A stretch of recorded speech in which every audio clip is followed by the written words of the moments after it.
Hey everybody, what's going on? This morning I am going to talk about the research behind MD marketing and how you can leverage it to get great results with your outreach. If this is something you want to learn more about, I'd invite you to check out our membership at the evidencebasedchiropractor.com. But I wanted to break down what I'm seeing in this space and also some things that I've learned recently. So the model that I'm going to discuss and talk about is something that you can apply to your outreach starting today. It is also something that I saw recently discussed by a guy named Frank Kern. So check out his stuff if you haven't had the opportunity yet. But it all starts ultimately when we talk about outreach. This can go for MD marketing or it can go for your traditional marketing as well. But when we look at that, you can almost picture it as a pyramid, right? Where at the top and the bottom are these little slivers. That is the weakest looking pyramid I've ever drawn in my life. But at the very top here are people who are, in the case of MD referrals, these are the doctors who are ready to refer right now. You can notice that's a very small amount, right? We know historically medical doctors are slow to refer to chiropractors, and there are only a few who are ready right now to do so. Now, to get to those medical doctors, there's high competition, right? That is where everybody is reaching out and saying, hey, how can we make things happen? That is what a high demand segment of the population. Now, what we have at the bottom are those physicians who may never refer to a chiropractor. In my opinion, that's a small amount. They are the Luddites, as we would say. So they are individuals who are never going to refer to a chiropractor no matter what. And that is okay in terms of marketing because we want to eliminate them from our conversation. So what do we have in the middle?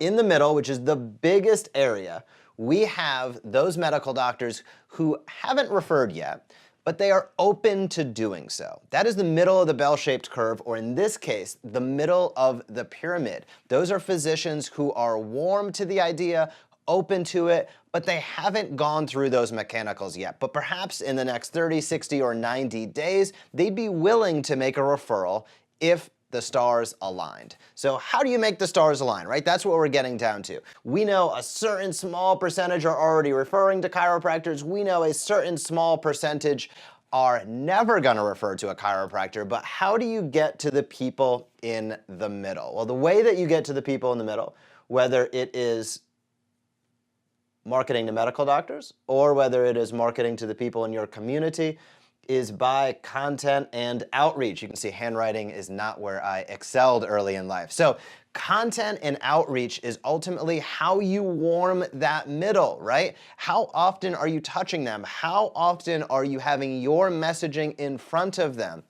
That matters. That is how you get to the middle. Now you might be saying to yourself, gosh, content, I hear all about that, but it sounds challenging, it seems arduous, perhaps I've tried in the past but haven't stuck with it. These are things I hear all the time. Now, if you want to automate that process, again, become a member at the Evidence Based Chiropractor. That's exactly what we do. But also, I will show you how you can produce content or how you should think about content in terms of three big criteria. And those three big criteria ultimately are call to action, goodwill, and value. So how do you or how should you reach out to those other healthcare providers in your community? Well, you should do it by reaching out with content, publishing things online, getting research briefs in their hands, showcasing case notes to them, and taking meetings. Those are the three pillars. But during those, you always want to focus on three items. All of that content should do three things and three things only.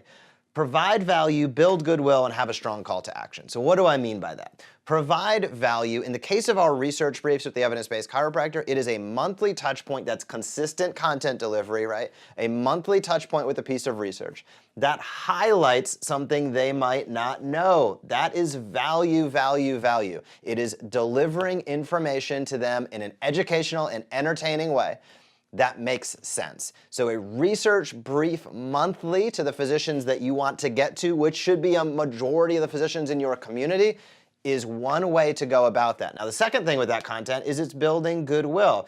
These play right into each other, right? You want to establish yourself. So you might provide value with a coupon in some cases, but does that provide goodwill? I don't know. So value, you want to think about value and goodwill as tied together. Now, in the case of a research update, it absolutely does that. In the case of a case note, as we advocate for, it definitely builds goodwill. Sending case notes keeps doctors informed about what's going on with their patients, which not only delivers value, but really emphasizes goodwill. So we have value with research, all right, value with research. We have goodwill with case notes. Handwriting's a little tough right now. And then we have a call to action. So the call to action doesn't need to be overt. The call to action is where we look at things through the lens of meetings. So call to action is finding out what those docs like to do. What are their preferred treatment options, right? So as we go through in the evidence-based chiropractor, it's extremely important to ask the doctors in your community when you meet with them, hey, what do you like to do with the patients you see that have spine or musculoskeletal complaints? Now, they're not going to tell you anything you don't know. I'll say that right off the bat. Medication, physical therapy, and referral to another specialist are going to be what they say a vast majority of the time.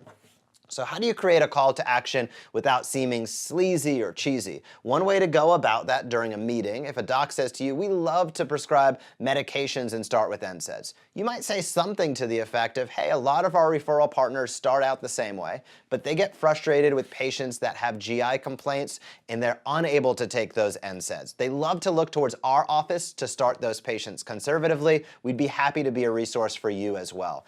You can see right there, just in that simple statement, you've identified a challenge that they've had, you've overcome that challenge, you've provided value, built goodwill, and had a call to action at the end. So it's a lot of information to dive into. If you have any questions about this, feel free to type them down in the comments below. Additionally, if you're serious about bridging the gap and building relationships with other healthcare providers, I'd invite you to become a member at the Evidence Based Chiropractor. We go through all the reports, templates, guides, this process in detail, and much more to make it simple and easy for you to reach out to other healthcare providers. But keep in mind, when we think about reaching out to anybody, especially healthcare providers, there's a small amount that are referring, there is a small amount that will never refer, but there is a lot in the middle. And reaching out to those individuals by providing value, goodwill, and a strong call to action will help position your practice and help get more referrals into your practice and more people under chiropractic care. So I hope that was valuable for you.